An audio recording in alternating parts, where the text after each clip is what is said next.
Shalom saudara, selamat malam. Apa kabar saudara hari ini? Kita bersyukur buat kebaikan Tuhan. Kita ada di akhir pekan saudara. Kita akan mempersiapkan diri kita untuk beribadah bersama-sama melalui ibadah online kita besok pagi. Saudara, malam hari ini saya akan meneruskan apa yang kemarin sudah saya bagikan buat setiap kita. Kemarin kita belajar bagaimana Tuhan berkuasa melakukan semua kehendak-Nya dalam kehidupan kita. Tuhan berkuasa melaksanakan setiap nubuatan yang sudah Dia sampaikan melalui para nabi ribuan tahun yang lalu. Dan saudara, kalau kita benar-benar memperhatikan apa yang terjadi hari-hari ini, sebenarnya buat orang Kristen, buat orang percaya, tidak ada hal yang mengagetkan karena apa yang terjadi hari ini sudah diungkapkan dalam kitab-kitab para nabi ribuan tahun yang lalu, saudara, bahwa di akhir dari kesudahan zaman kita akan melihat ada banyak hal-hal yang aneh terjadi, ada penyakit-penyakit yang muncul, dan salah satunya mungkin kita bisa melihat hari ini ada COVID-19, ada banyak wabah-wabah yang lain. Dan kita bersyukur sebab itu menunjukkan bahwa apa yang kita baca, Alkitab yang kita baca itu adalah iya dan amin. Semua yang Tuhan sampaikan pasti tergenapi, saudara. Nah, malam hari ini kita akan sama-sama belajar firman Tuhan. Mari sebelum kita sharing, sama-sama kita berdoa. Kami bersyukur buat hari ini, Tuhan. Terima kasih untuk kebaikan Tuhan. Kami boleh menikmati sepanjang hari ini, Tuhan menyertai kehidupan kami. Malam hari ini, kami akan buka hati kami untuk diberkati oleh kebenaran firman-Mu. Kami akan merenungkan firman Tuhan. Mari Engkau memberkati kami, berkati hamba-Mu yang sederhana dan terbatas ini. Juga Tuhan memberkati umat-Mu dimanapun kami berada, Tuhan. Biar kami buka hati kami di tempat kami masing-masing, sehingga firman ini yang dibagikan menjadi rema buat setiap kami. Terima kasih, datanglah kerajaan-Mu dan jadilah kehendak-Mu, Tuhan. Dalam nama Yesus kami berdoa. Amin. Saudara, dalam Matius pasal yang ketiga, di sana diceritakan tentang Yohanes Pembaptis. Yohanes Pembaptis ini adalah seorang penginjil. Ketika dia datang dan dia berseru di padang gurun, bertobatlah sebab kerajaan Allah sudah dekat. Nah, saudara, pada saat itu dia berbicara tentang kerajaan. Sebenarnya ini adalah pesan dari sorga buat manusia pada saat itu. Mulai dari saat itu bahwa kerajaan Allah sudah dekat. Nah, banyak dari kita yang berpikir bahwa kerajaan Allah itu sama seperti kerajaan-kerajaan yang ada di bumi. Mungkin kita pikir bahwa kerajaan Allah itu sama dengan kerajaan-kerajaan yang beberapa waktu yang lalu banyak muncul di Indonesia, ya. Tapi bukan seperti itu. Kerajaan Allah itu berbicara tentang pemerintahan Allah dalam kehidupan manusia. Nah, setiap kita di dalam Yesus, orang yang menerima Dia sebagai Tuhan dan Juru Selamat, kita bukan lagi tinggal dalam kerajaan-kerajaan yang ada di bumi, tapi kita tinggal dalam satu kerajaan, yaitu kerajaan Allah. Nah, saudara, ada banyak dari kita yang sudah mengenal Tuhan, sudah sering ke gereja, sering dengar khotbah, tapi kita masih miss mengenai hal ini. Saudara tahu, kalau kita hidup dalam kerajaan Allah, maka yang terjadi dalam kehidupan kita itu adalah kehendak dari Sang Raja yang menjadi Tuhan atas kehidupan kita. Nah, banyak dari kita hanya menerima Yesus sebagai Juru Selamat, tapi tidak menerima Dia sebagai Raja.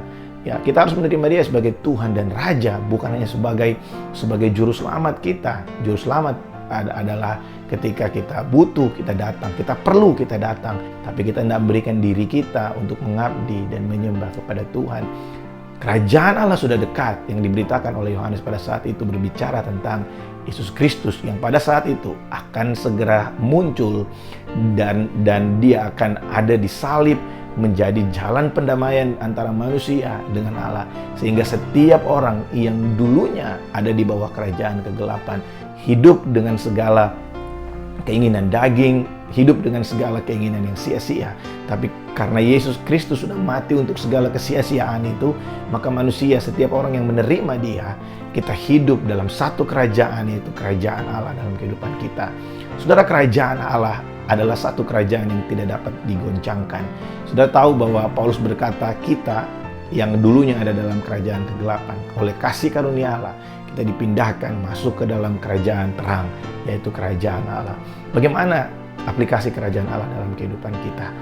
Melakukan kehendak Allah dalam kehidupan kita, melakukan kehendak Tuhan dalam kehidupan kita. Itu aplikasi kerajaan Allah dalam kehidupan kita.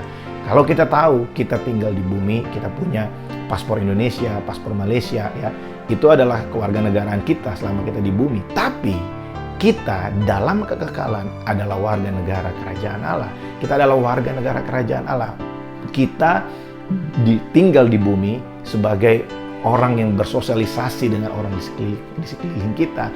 Kita jadi berkat buat mereka dengan satu patokan, yaitu undang-undang kerajaan Allah. Di mana kita bisa tahu undang-undang kerajaan Allah, peraturan dari kerajaan Allah? Kita bisa lihat di Alkitab.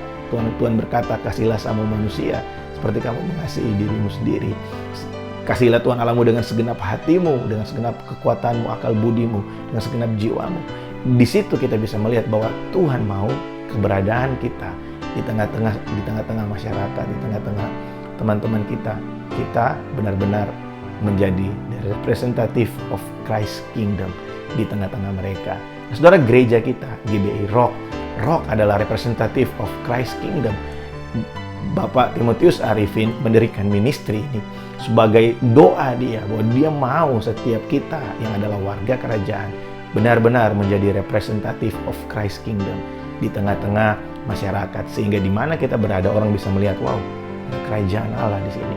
Nah, ada banyak dari orang Kristen yang didrive atau dituntun bukan oleh kehendak kerajaan Allah, tapi dituntun oleh kehendak dari kerajaan diri sendiri, sehingga ada banyak orang yang mencintai dirinya sendiri, tidak memperdulikan orang lain. Tapi hari ini kita bersyukur kalau kita kenal Tuhan, kita punya satu guidance untuk kita bisa hidup dalam kerajaan Allah, yaitu firman Tuhan.